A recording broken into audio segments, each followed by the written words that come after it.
ما في غسالة دولاب بوز ما في شيء. احنا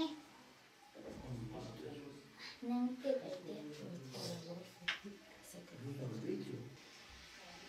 انت مش ماما كل شيء ما في ما في شيء خالص، يعني فاضي البيت.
جينا من سوريا من حلب، وبيتنا نزل يعني كله، والبنت عاجزة.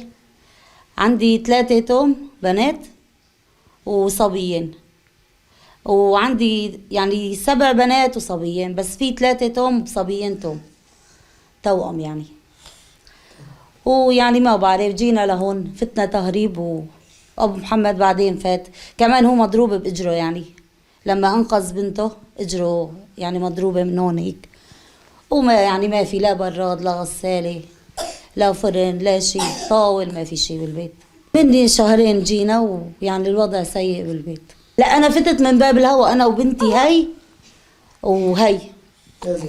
هي وهي دخلتهم معي من مكتب باب الهوا، هن دخلوني أعالجه، بعدين جبت ولادي، بعدين جوزي.